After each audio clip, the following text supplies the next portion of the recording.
Hello everyone, welcome to my channel Beyond the Sewing Room. I'm Diane. So today I'm going to be showing you how to hem something by hand if you don't have a sewing machine. So we're going to be using a needle and thread. I've got a few different samples of fabric to show you, so I'm going to show you how to do it on woven fabric and also on stretch fabric. So no machine required. It's really easy, and hopefully by the end of this you'll be able to hem something for yourself, even if you've never sewn before. So let's get started. Now, before we get started, you're going to need just a couple of things. So of course you're going to need a needle. So which needle you use is entirely up to you, but one thing to do bear in mind is that if you use a larger needle, like this one, with a larger eye in it, depending what kind of fabric you're hemming, you'll be making larger holes. So if you're using something really delicate, you don't want to be using a big needle with a big eye. I know sometimes it's tempting because they're hard to thread sometimes, but yes, that will make bigger holes in your fabric. So you will need a fine needle for a fine fabric. You can use a slightly larger one if you're using a thicker fabric, like if you're hemming a coat or something like that, or something heavier like a twill or a drill. So bear that in mind before you get started, even though you may be tempted to use the big one on something really delicate. So choose your needle, and then of course you'll need some thread. You'll also need a pair of scissors, some pins because you want to keep it all in place while we're hemming, and also you'll need a ruler or a tape measure. So if you're not someone who sews often, you may just have a ruler around the house and not a tape measure. Because if you're only just getting started, you've probably not got that far yet. But I'm sure you can get a few pins together, a basic sewing needle. Now, you'll probably have seen them in packets like this. So these are quite cheap to buy, and you get a range of sizes if you buy some like this. So once you've got those things, you're going to decide what you're hemming. And we're going to do it on a couple of fabrics today. So I'm going to show it you with a contrasting colour so you can see the stitches clearly. And then I'm also going to show you, once I've done it on some woven fabric, I'll show you on some stretch, because that's slightly different and we don't want our stitches snapping when it's stretched. So if you were going to hem a pair of leggings and they're very stretchy because they're active wear, and then you pull them over your foot, if you just use the regular method, you'll probably find that the stitches would snap. So I'll show you that after, in case that's what you want to hem. So we're going to take our garment that we're going to hem, and what we're going to do first of all is we're going to try it on and check where we want the hem. Now maybe your hem's just fallen down, so you don't need to do this step, so you can skip to the next bit if that's for you. But if you're hemming something because it's the wrong length, you want to try it on and you want to turn up your hem and pin it to the correct length. And when you pin it to the correct length, pin it in place to keep it secure like this. You may want to get someone to help you. But once you've got the correct length and you know that that bottom fold is lying in the right place, what you're going to do is place a pin right on the fold all the way around like this. So this one is on the fold and one is holding up the excess fabric. The reason we're doing this is because this is our finished length. So the pin that's on the fold at the bottom is your finished length. Once you've determined that, take off the garment. I'm going to take out this pin that's holding up the excess, and then we can open it up like this. I'm just going to move the camera down so you can see a little clearly. Move those two out of the way.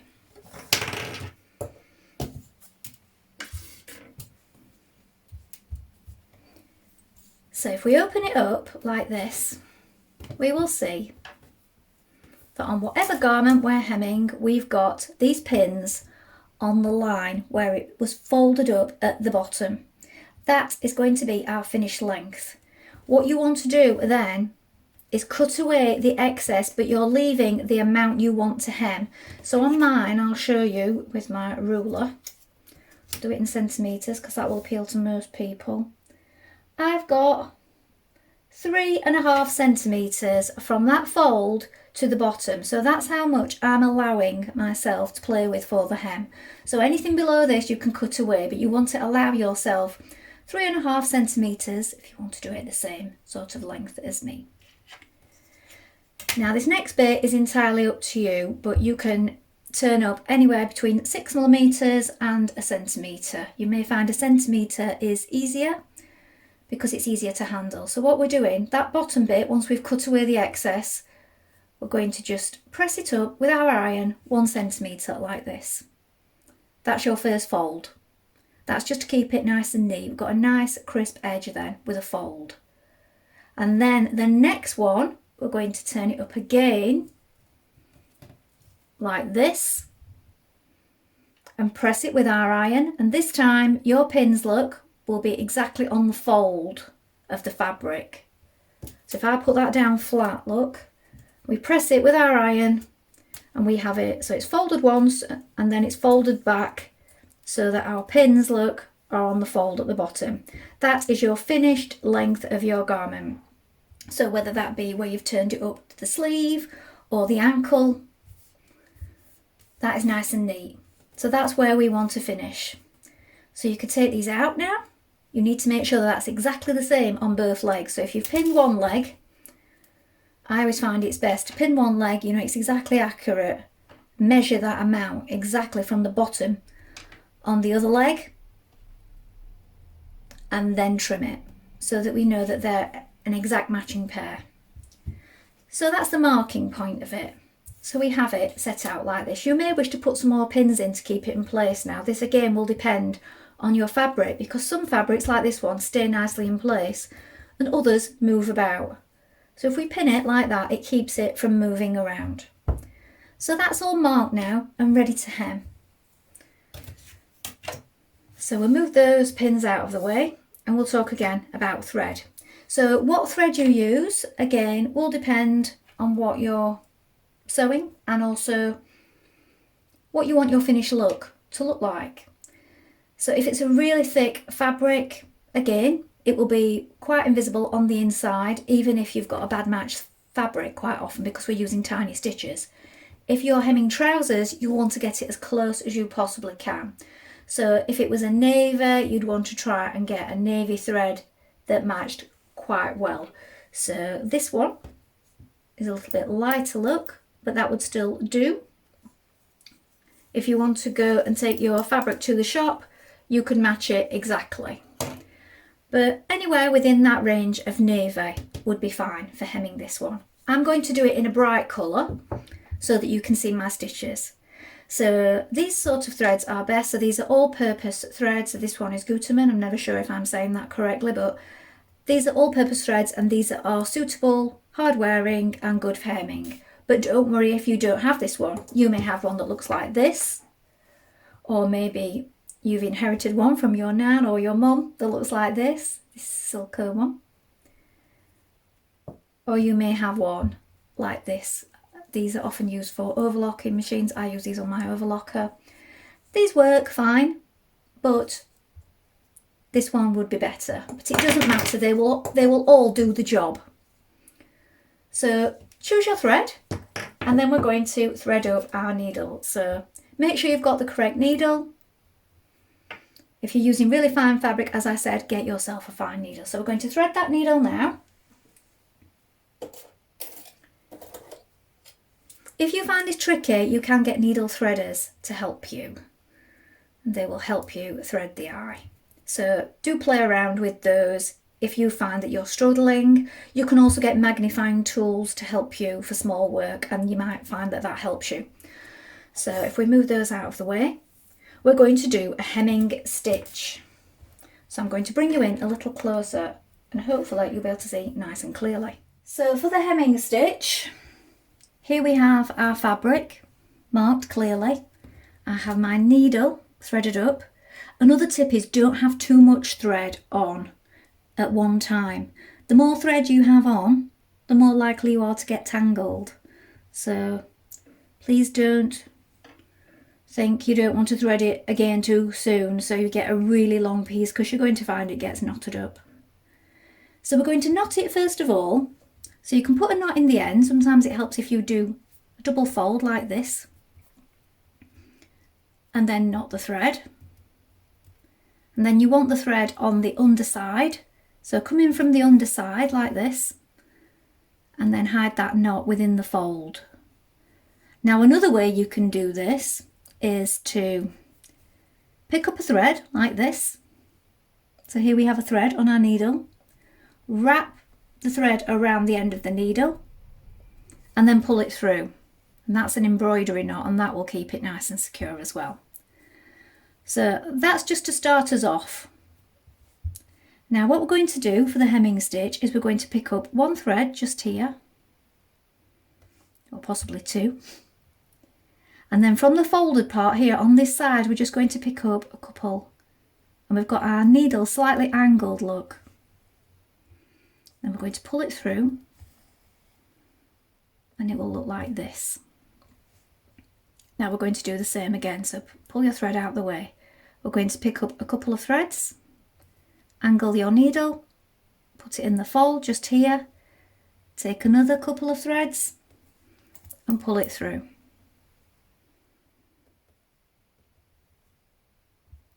See, we have a neat little stitch just here.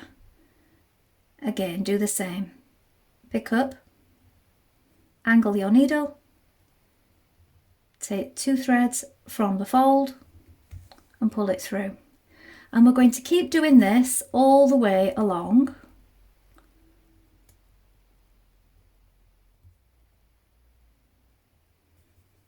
Now as you can see, we can see our stitches clearly because of the colour thread that we're using. Take that pin out of the way now. But if it's in the right colour, and I'll show you that in a moment, it's much more invisible. So we keep going for the whole of the hem.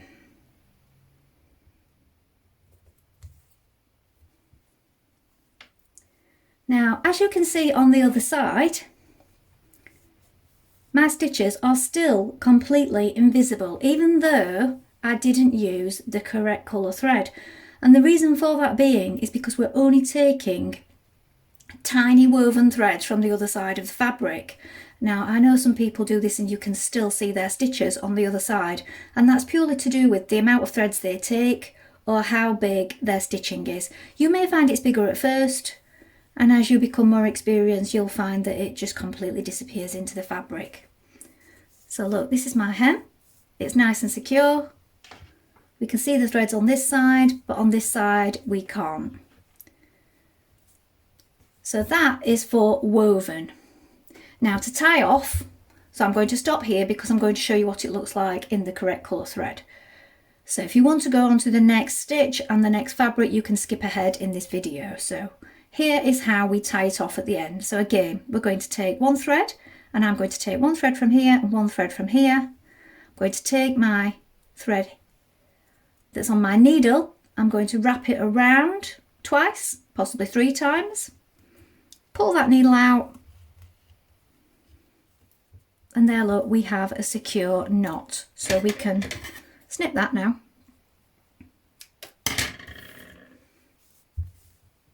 There we go. Now I've changed to navy thread. Now you're probably going to struggle to see this, but now I'm threading with the navy thread. So now that I'm using the correct colour, it is invisible even on the right side. So this is the side that we're working on. And look, the stitches have completely disappeared. So again, it's invisible from the right side of the fabric, but even on the wrong side, sorry, at the side of the green stitches, you can see they've completely disappeared. So it does make a difference, but don't worry if you don't have the correct colour. As you can see, using this method, it will still be invisible on the right side as you gain experience and your stitches get smaller. So that's the basic hemming stitch on that one. So this time I'm going to show you a slip stitch. Again, very easy. We're going to start off by making ourselves a little knot at one end. You can hide it behind the fold again, or you can wrap it around as I'm doing. Make sure it's secure. And then we can get started. So I'm going to move this pin out of the way before I begin. So what we're going to do is we're going to take, so this time we're holding it this way. We've got our fold at the bottom, it's folded at the top here. insert our needle again, but the needle is going this way, look, horizontally. We've got a couple of threads like this, take it through, and then on the fold again, needle horizontally, take it through a couple of threads. So let me just get that bit of frayed fabric out of the way. Hold that a little closer so you can see. So we've caught it in here, and then we've caught it in on the fold. Now, as you get faster, you'll do this in one movement, but I'm showing you slowly so that you can see. So here, through, horizontally, and then on the fold, through, just a couple of threads, horizontally. And it looks like this. So we go up and then down in sort of a little chevron, see? So a couple of threads, and then above a couple of threads. So you can do it in one movement, look. A couple of threads from here, and a couple of threads from here above it.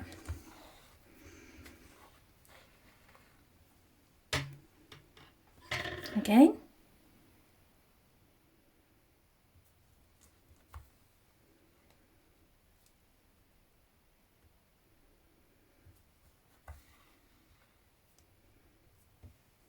So this time it looks like this.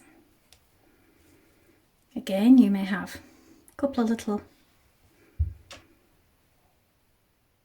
dots on the other side.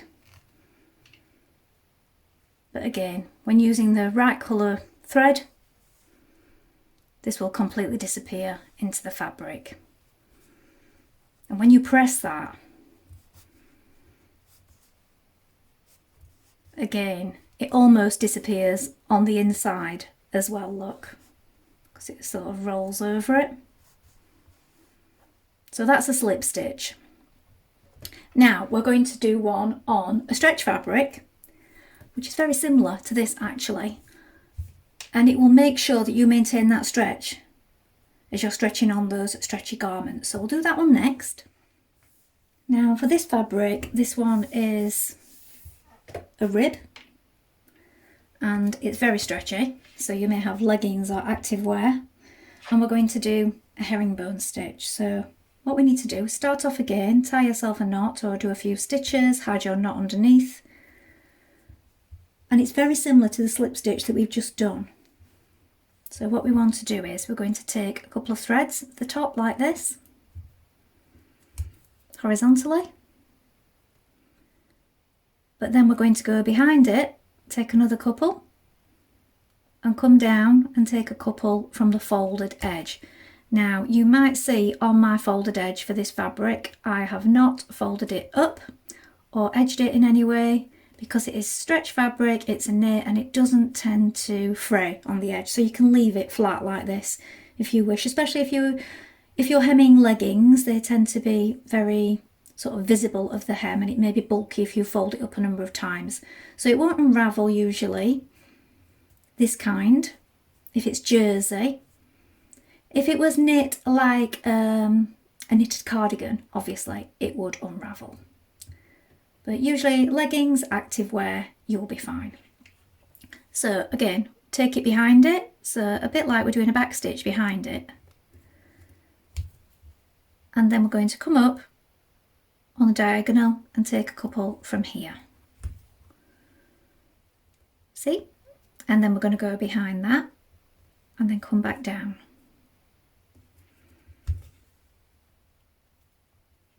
And can you see we have like a cross at the top of it coming down in a V. So we go behind. So I'll do it singular so you can see. We come behind that one, we come up, we take from here, and then we go back behind it again, down to the next row. Now this one takes a little longer, but it does mean that you've still got all that stretch in your fabric and in your thread. This is quite a thick rib that I'm working on, so yours probably, if you're just using a jersey or a lycra, it will be much easier than this. It's very thick. And we keep going like this all the way along. Now if we turn that over to the wrong side and we pull on it, we can really pull on it and the stitches won't stretch. So they will be looser than the other hem stitch. But we want that. We want to be able to pull on that and it not snap. So you would probably find that a slip stitch, if not done too tightly, would be fine, but herringbone for stretchy fabric is best. Well, I hope that was helpful today. Please let me know in the comments below if this was useful for you. Now, I know everybody has different ways of doing things, so if you have a method that works better for you, that's great. But I just hope that showing these different ways of doing things will help somebody who didn't know how to do it before and maybe needs to save a little bit of money by doing things for themselves. So hopefully that was helpful to some of you. Please let me know in the comments below. And thank you so much for watching. Remember to like and subscribe if you haven't already, and thank you to everyone who's already subscribed. That's all for today. Bye for now.